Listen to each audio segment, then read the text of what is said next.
சென்னையில் போலீசார் கலவரத்தில் ஈடுபட்டதாக வெளியான வீடியோவால் அதிர்ச்சியடைந்து உள்ளதாக நடிகர் கமலஹாசன் தெரிவித்தார். ஜல்லிக்கட்டு போட்டியில் மட்டும் விலங்கு வதை நடப்பதாக கூறி அதை எதிர்ப்பது தவறு. யானைகளுக்கு சங்கிலி போட்டு கட்டி வைப்பதும் கொடுமைதான். பட்டாசு வெடிப்பதால் விலங்குகளுக்கு பாதிப்பு ஏற்படுவதும் உண்மைதான். அதை நாம் பாரம்பரியம் என்ற பெயரில் அனுமதிக்கும் போது ஜல்லிக்கட்டையும் அனுமதிக்கலாம். ஆண்டு முழுக்க காளைகளை அதனை வளர்ப்போர் அக்கறையாகத்தான் பார்த்து கொள்கிறார்கள். ஜல்லிக்கட்டு விஷயத்தில் மட்டுமே இரட்டை நிலைப்பாட்டை எடுப்பவர்களை தான் கேள்வி கேட்கிறோம். போலீசாரே கலவரத்தில் ஈடுபட்டதாக வெளியான வீடியோவால் அதிர்ச்சியடைந்துள்ளேன். தீ வைத்தது உண்மையிலேயே போலீசாராக இருக்கக்கூடாது என விரும்புகிறேன்.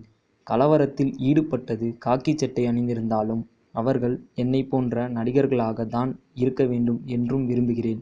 தற்போது தமிழ்நாட்டிற்கு எம்.ஜி.ஆர். அவர்கள் முதலமைச்சராக இருந்திருந்தால் போராட்ட களம் வந்திருப்பார் எனவும் அவர் கூறியுள்ளார். சினிமா மற்றும் அரசியல் செய்திகளை உடனுக்குடன் தெரிந்து கொள்ள சப்ஸ்கிரைப் டு டுடே சினிமா.